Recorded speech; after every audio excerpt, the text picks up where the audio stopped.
Síguenos en las redes sociales. Búscanos @Sol1065 FM. Lo mejor de nuestro contenido más cerca de ti. Sol 106.5. Una estación RCC Miria. A propósito del caso de César Emilio Peralta, César el abusador, y la supuesta posibilidad de una negociación, Rafael Linares. Buenos días, Linares, ¿cómo estás? Muy buenos días, Julio. Buenos días a todos los integrantes del Sol de la Mañana y del país. Mira, específicamente, Julio, yo quiero que la población dominicana sepa que en la historia de ese convenio entre República Dominicana y Estados Unidos sobre las extradiciones, y específicamente por tema de narcotráfico, en la historia ningún dominicano se ha ido a juicio. ¿Qué es lo que pasa aquí con César Emilio Peralta? Lo mismo que pasa con todos los narcotraficantes dominicanos que han sido extraditados. Que aquí la prensa,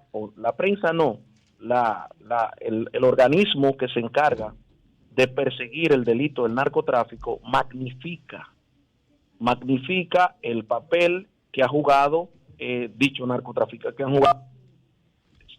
Y yo he dicho aquí que para, por ejemplo, César, cuando César cayó preso, yo decía que no establecía ningún elemento para cártel. O sea, él no dirigía ningún cártel, dirigía una red afinada de distribución de cocaína, tenía algunos contactos y, bueno, en definitiva no era cártel, porque el cártel unido a los 5 elementos fundamentales. La siembra, tiene que controlar la siembra. Cuando hablamos, por ejemplo, del cartel del Golfo, con Daniel Úsuga, que es un remanente de las Autodefensas Unidas de Colombia y Córdoba. Daniel Úsuga, los hermanos Castaño y todo eso. Eso sí controlaban los 5 elementos del cártel.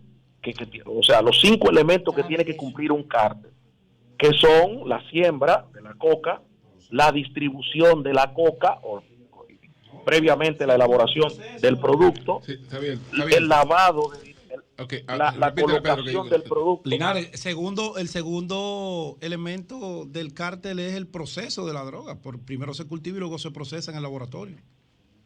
Así es. Por eso te decía que la siembra de la hoja de coca, la elaboración del producto, que es todo el proceso, pero ojo, todos los precursores químicos, que eso, yo quisiera que en República Dominicana se discutiera esto a fondo, todos los precursores químicos para la elaboración de ese producto que se va a llamar cocaína, heroína, marihuana, sí, porque ya hay una marihuana sintética, lo vende Estados Unidos, lo vende China y hay una patente en el Vaticano.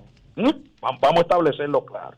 Entonces, todos estos países que tú ves aquí distribuyendo, vendiendo cocaína y todo esto inundado de cocaína el mundo, tienen en algún momento que pedir los precursores químicos que ya le he dicho dónde se fabrican o quién lo distribuye. Entonces, el tercer elemento es el lavado de dinero. Y el cuarto elemento, la colocación de ese dinero. Y el quinto elemento es el elemento armamentístico, porque para cuidar la droga hay que entonces cuidarla con armas. Y entonces eso lleva una estructura, pero también está la trata de personas, porque el tráfico de cocaína y heroína en el mundo se ha diversificado y ya el 80% de la cocaína que entra a todo el mundo entra por los puertos.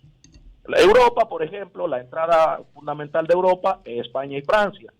Italia tiene una buena cuota, ya Turquía, por ejemplo, ha comenzado a desplazar el tema de las rutas del opio a las rutas de la cocaína. Y en el Caribe, que no escapamos nosotros, lo que existen son redes de distribución. Ese es el caso de César Emilio Peralta. Ese es el caso. Ese es el caso de César Emilio Peralta, a estructura afinada de distribución y colocación del producto en los Estados Unidos y en Europa. Entonces, ¿qué cosa pudiera aportar él que le favorezcan en una eventual negociación? Porque, sí, ¿qué cosa podría aportar? Lejos Mira, Sí. lejos de la farándula política o lejos de la farándula politiquera en la República Dominicana, yo creo que César tiene algunas cosas que aportar. Porque recuérdate que él, si manejaba la ruta, él tiene elementos que le interesan a los Estados Unidos. Porque Estados Unidos, hay que establecerlo claro, a partir de los años 80, mediados de los años 80, ya dejó de perseguir a los narcos per se, o sea, a los narcos personalmente. Estados Unidos no le interesa un César Emilio Peralta, le interesa el caso. Y por eso, o sea, a todos los narcos le va a presentar una negociación. Okay. De hecho, mira, por ejemplo, en el año 86, 88, a mediados del año, a raíz de la muerte de Quique Camarena, se hizo la operación Leyenda, que es una operación que llevaba en México y llevaba en Honduras un elemento fundamental. Había muerto Quique Camarena, supuestamente en manos del cartel de Guadalajara, y apresaron los 3 jeques árabes, los 3 jeques de narcotráfico en México. Me refiero a Rafael Cano Quintero, Ernesto Fonseca Carrillo y Miguel Ángel Félix Gallardo. ¿Por qué digo y por qué sostengo que Estados Unidos no persigue personas?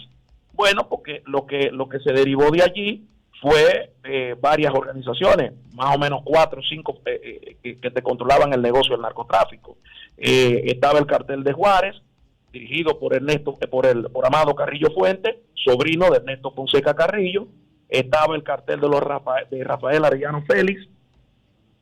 Y entonces, ¿en qué devino eso? Bueno, en el cartel del Golfo, en el poderosísimo cartel de Sinaloa, que si evaluamos el cartel de Sinaloa, tenemos que irnos a 1882 con la presencia de los chinos, la expulsión de los chinos de Estados Unidos y establecidos en el Triángulo Dorado. Entonces, esa es una. Pero si tú te vas a Colombia, también te pasa lo mismo. El proceso 8000, que descubre la vinculación de narcotraficantes con por ejemplo, con el gobierno de Ernesto Samper, pero te vas al plan, por ejemplo, Colombia. Ese plan Colombia lo que hizo fue que multiplicó las organizaciones de narcotráfico. El 80% de la cocaína para los 80 y los 90, principios de los 90, la llevaba el cartel de Medellín y el de Cali. Sin embargo, ya cuando muere el cartel de Medellín y el cartel de Cali, tú tienes la presencia de varias organizaciones, Cartel del Norte del Valle del Cauca, Cartel del Golfo, las Autodefensas Unidas de Colombia y Córdoba. Es decir, una serie de organizaciones, y ahora más la tienes tú, los subareños, los rastrojos y todo Linares, eso. César no es más. César, buenos días. Siga. No es Consuelo, siga, César. Que César no es más Rafael. interesante ahí, Rafael. Adelante. Sí, César. Yo te quería preguntar, entonces, esta bendita lucha contra el narcotráfico es un maldito fracaso. Relaciones públicas. Bueno, yo podría decir así, yo he llegado... ¿Por qué, doña Consuelo? ¿Por qué? Porque, por ejemplo, ¿cuál es el problema de Honduras hoy? Que tenemos un expresidente preso y el problema de Centroamérica. Sí. Estados Unidos se ha dado cuenta de la presencia de la sustitución de los productos agrícolas en Centroamérica para la siembra de hoja de coca o para la siembra de coca. Sí. Entonces eso representa un grave problema. Con la muerte de Pablo Escobar en el año 93, aunque haya pasado 20, 25 años de eso, lo que hizo a México.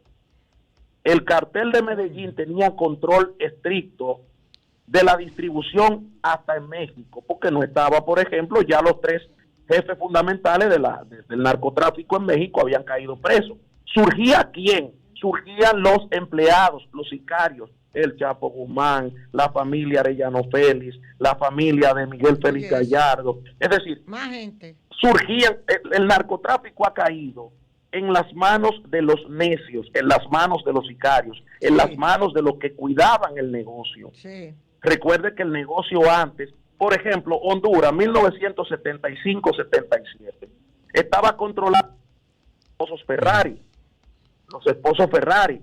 Y luego entonces, en una disputa con ese capo importantísimo de Honduras, Ramón Mata Ballesteros, y conjuntamente con el ejército hondureño en ese momento, de hecho se financió un golpe de Estado en el 78 con la presencia del cartel de Medellín. Linares, oye, corrígeme esto nada más. Todo eso ha sucedido porque nos han convertido en eso. Las necesidades de la demanda. Las necesidades de Estados Unidos y de esa población y de los europeos, principalmente de Estados Unidos, donde hay cuartos. Y los cuartos de la droga están en Wall Street. No es en Colombia, con todos esos miserables campesinos sembrando la coca. No. Entonces, eso es así. La demanda es que nos ha hecho, a México lo han desbaratado, a Honduras, a nosotros nos están desbaratando, nos convierten en narcoestado, a todos nosotros, y somos lo malo de la película. Porque mire, uno de los graves, los hijos de su madre desgraciados, que eso es lo que hacemos, de mandarle a los pobres americanitos toda esta cocaína. Bien. Mire, Adelante, uno de los graves problemas de la política dominicana es que no hemos concentrado en hacer relaciones públicas con el tema narcotráfico y no hemos dedicado al estudio profundo de todos estos temas. Por ejemplo, para responderle su pregunta, doña Consuelo, el cartel del Pacífico es para hablar de hay que saber de geografía. El que no sabe de geografía no puede hablar de narcotráfico. El cartel, el océano Pacífico es el océano más grande del planeta. Y luego entonces viene el océano Atlántico, que nosotros estamos allí. Tenemos al norte con el océano Atlántico y al sur con el mar Caribe. Cuando Estados Unidos atacó fuertemente a lo que se llamó el cartel del Pacífico y todas esas estructuras que traficaban cocaína y traficaban heroína en el Pacífico, era lógico que hubiera una mudanza de esos narcotraficantes para otra zona. ¿Y cuál zona fue a la que se mudaron? Se mudaron al Caribe y se mudaron al Atlántico para traficar esa cocaína. Linares. Entonces, ¿qué? Dame un momentito. Sí, concluye esa parte.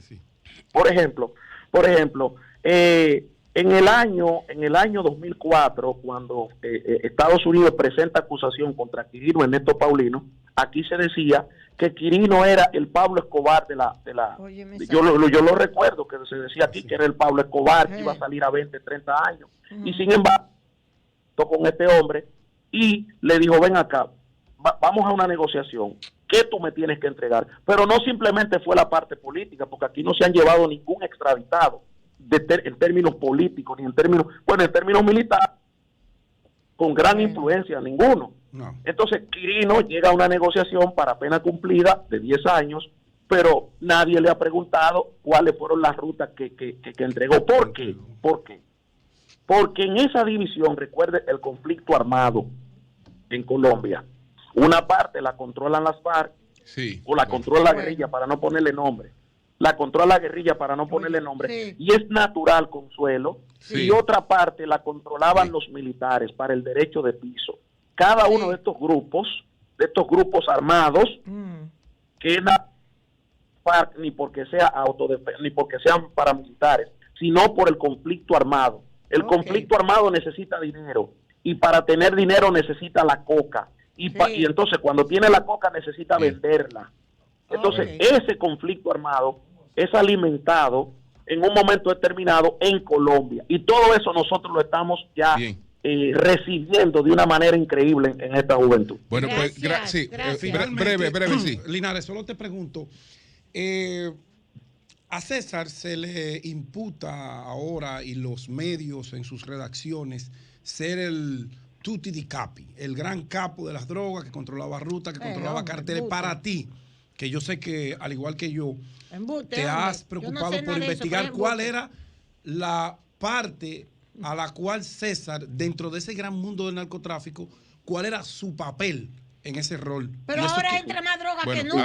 Adelante, Linares. Para ti, ¿cuál es el papel fundamental de César? No está César y ahora es que entra droga. Si tú te vas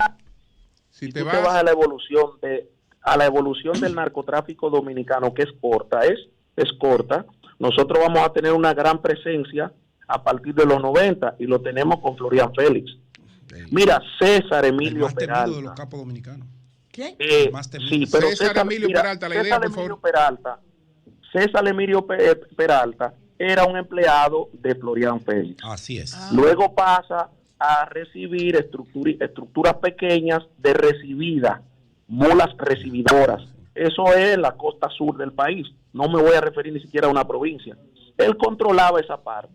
y con el vacío por el vacío que habían dejado otros narcotraficantes como Florian Félix, como la misma estructura de Quirino Ernesto Paulino, otras estructuras que no voy a mencionar por un ejemplo porque están en la justicia todavía, pero con ese vacío entonces César aprovecha un empleado, como se da en todos los cárteles del mundo, en todas las redes del mundo, aprovecha ese vacío. ¿Cuál era el problema de César Emilio Peralta? El mismo problema que tienen la mayoría de los capos, el ego. Cuando el ego se le va por encima al narcotraficante, entonces acaba con su vida, con su historia y con todo. Eso es lo que ha pasado, pero yo creo que César es un eslabón más. Bueno. Consuelo, yo trato estos temas de forma didáctica. No, pero claro, ahí... Rafael, cuídate, que tú sabes que tú tienes enemigos poderosos. Gracias, Linares, por esa cátedra. Gracias. Muchas gracias, Linares. Te felicito. Él sabe lo que yo le estoy diciendo. No, pero con mucho dominio. Se ha ocupado. Así es. Muy bien, Linares. Gracias, Linares. Gracias.